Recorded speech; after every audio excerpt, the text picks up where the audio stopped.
This is the Syndicate Room, an AI-generated podcast from AdValorem Syndicate. Everything about this show, the voices, the scripts, the production, is created by artificial intelligence. We believe AI content should always be clearly labeled. I'm Sarah, that's Daniel, and today we are talking about robots that actually do things, the IPO pipeline that keeps getting longer, and litigation finance quietly becoming a $25 billion market. Let's start with the robots. Because Mind Robotics just closed a $500 million Series A, $500 million. For a company that spun out of Rivian less than a year ago, Accel and Andreessen Horowitz co-led that round, and before this, they had already raised $115 million in seed funding led by Eclipse, so total capital in is over $600 million. at roughly a $2 billion valuation.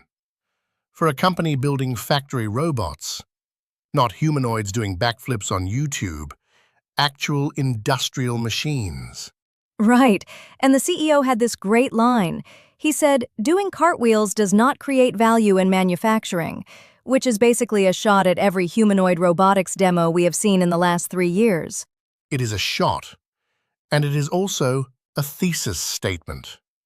The argument is that the next wave of AI spending moves from training models to deploying them in physical environments. Factories, warehouses, logistics centers. And what makes Mind Robotics interesting is the Rivian connection. They have actual proprietary data from a real automotive factory. That is not something you can replicate by training on internet data. Exactly. The defensibility here is not the algorithm. It is the data flywheel from real-world deployment. Every robot they put on a factory floor generates training data that makes the next robot better. This is a topic AdValorem covers in their AI robotics research vertical. The shift from what they call demonstration AI to deployment AI. It changes the entire investment calculus. Because demonstration AI is cheap to prototype and expensive to scale. Deployment AI is expensive to start and gets cheaper with every unit. Completely different economics. And $500 million is the kind of capital you need to cross that gap. You do not build factory-grade robots on a $10 million seed round. Speaking of capital intensity, let's talk about the IPO pipeline. Because EquityZen just published their 2026 outlook, and the numbers are kind of staggering. The headline stat that got me was the average age of a 2026 IPO candidate, 12 years. The median last private round is a Series F. These are not young companies. 12 years. Think about what that means. If you invested in one of these companies in 2014, you have been waiting over a decade for liquidity. That is an entire economic cycle.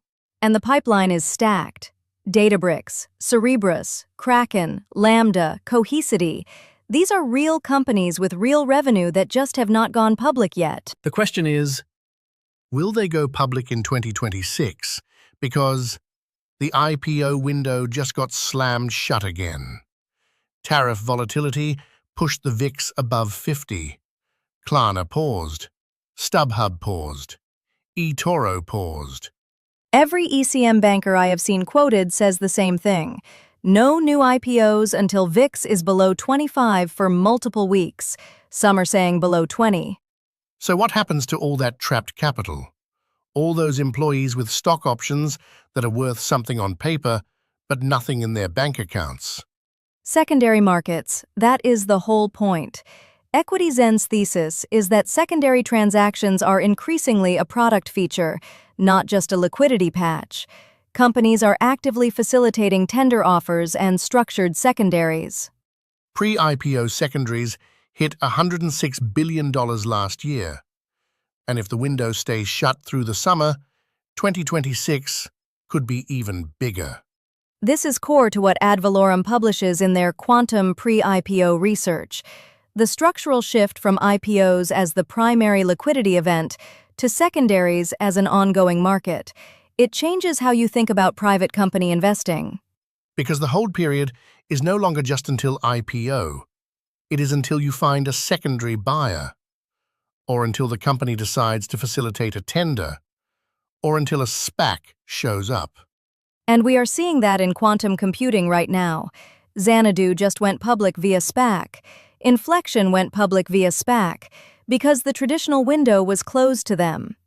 Right, which brings us to our third topic, litigation finance. Because while everyone is watching tech IPOs, this market just quietly crossed $22 billion. Research and Markets put out a report sizing the litigation funding market at $22.76 billion in 2025, growing to $25.8 billion this year. That is a 13% jump. And the forecast to 2030 is over $41 billion. That is a 12.5% compound annual growth rate for an asset class most people have never heard of. What makes litigation finance interesting from an education standpoint is that it behaves like nothing else in a portfolio. The returns are uncorrelated with equity markets. The risk is case-specific, not macro-specific. It is basically credit investing, but the underlying asset is a legal claim instead of a loan. You are underwriting the probability of a legal outcome and pricing that risk. AdValorem covers this in depth in their education materials. They published an ebook on litigation finance for alternative investors that walks through the mechanics, the risk framework, and real case studies including the new chip bankruptcy. The new chip case is fascinating because it sits at the intersection of litigation finance and the accelerator warrant enforcement work that AdValorem researches. When an accelerator goes bankrupt, what happens to the equity warrants they hold in portfolio companies? That is a question most investors have never even thought to ask, and it turns out the answer is really complicated and really important if you are studying alternative asset structures. So to recap, Physical AI is getting the capital it needs to actually deploy. The pre-IPO pipeline keeps growing while the IPO window stays shut. And litigation finance is a $25 billion market that most people still cannot explain. If any of this is interesting to you, AdValorem publishes daily research at gp.advalorem.io covering all of these topics. They also have a Discord community at discord.gg/gergtp9gts and a full education library. That is it for episode 10 of the Syndicate Room. We are back on Monday with new topics and probably new hosts. Remember, this is an AI-generated podcast. The voices, the scripts, everything you just heard was created by artificial intelligence. Thanks for listening. See you Monday.